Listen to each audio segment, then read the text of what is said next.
Мынакей машинканын жип илгичтерин баарын установка кылдык, баарын катырдык. Мунун видеосун мен YouTube каналга жүктөгөнмүн. Балким кимдир бирөөгө пайдасы тийип калар деген ойдо YouTubeга жүктөп койдум.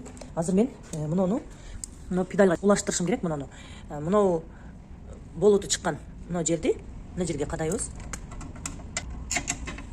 Ушул жерге кадап туруп, анан мына экинчи темирди бошотуп туруп, муну мына жерге кадайбыз.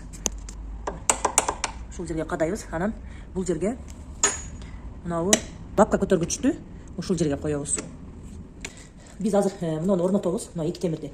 Анан машинанын педалын регулировка кыла турган болсоңуздар, мына эки темирди мына болттун жардамы менен регулировкасын жакшы регулировкалап алсаңыздар болот. Муну мындай кылып койсо, лапканы өтө катуу бассаңыздар дагы секинирээк тигет. Эгерде өтө мындай учкайлаштырып койсо. А эгерде өйдөраак тартып койсоңуздар, лапкаңызга путуңуз тигенде эле сразу дыр деп жүрүп кетет. Ошон үчүн муну туура регулировка кылыш керек.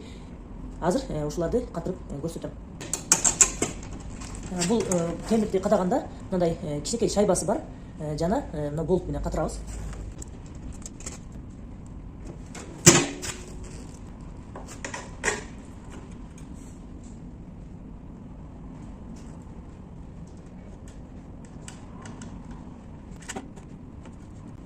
Муну болсо мындай күчтүн жардамы менен пышыгыраак кылып катырып койсок болот.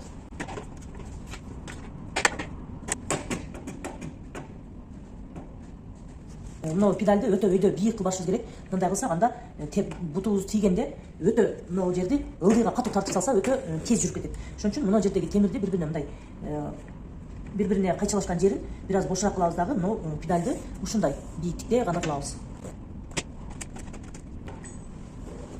Мынакей бир аз эле тебиле турган болду. Муну дагы тигип атканда регулировка кылсак болот. Эми мына жерин катырып алабыз. Бул жерин мынаны бир аз бошотуп, мына жердеги болтту. Мына жерде өзүнүн мына темир кире турган мындай тешикчеси бар.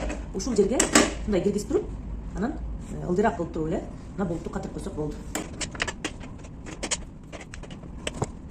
Бул лапка тийгенде мына машинканын ичиндеги бир темирди өйдөгө көтөрөт. Аба кирип, өзү майды циркуляция кылып турат. Ошол жерден аба киргенде машинканын шлангилеринен май сорулат дагы, анан циркуляция болот. Мынакей эми мына эмесин орнотуп алсак, мына жерден чыккан мына жактан машинадан чыккан шнурга муну мындай кылып туруп бириктирип мынусуна салабыз. Мынакей муну бекитип салгандан кийин анан муну жаап коюшубуз керек муну менен. Болду, эми муну тешик атайын мунуларды ылдыйга салыш үчүн орнотулган, жасалган. Бул тешиктерден зымдарды өткөзүп туруп ылдыйга. Анан мына жерде дагы бир сая турган эме бар. Бул жака биз платанын зымын саябыз. Абы платадан чыккан мына зымды ушул жака алып барып туруп мына жерден саябыз. Мынанын бир жагын эле чыгарып койсок болот, өтө чубалтпай эле. Мынакей бул жерде мына резинанын ичинде мындай 4 бурчтук жери болот. Ушуну биз мынага катырышыбыз керек. Мынау сырт жакта мына жерде кичинекей 4 бурчтук ашыкта жер турат го, ошону бияк жака келтиребиз. Мына жерге тырс этип кыпчылып калыш керек. Эгерде муну чыгарам деп калсаңыздар, муну басып туруп, мына жерди мындай басып туруп, анан кийин бери тартсаңыздар чыгат. Мындай болуп.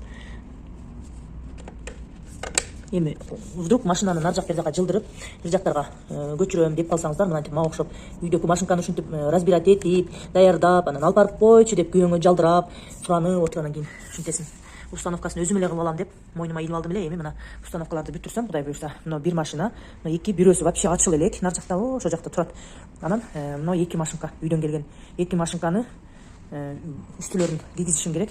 Мына машинкасы бирөө, мына машинка бул Баю фирмасыныкы, бул болсо Аверлогу.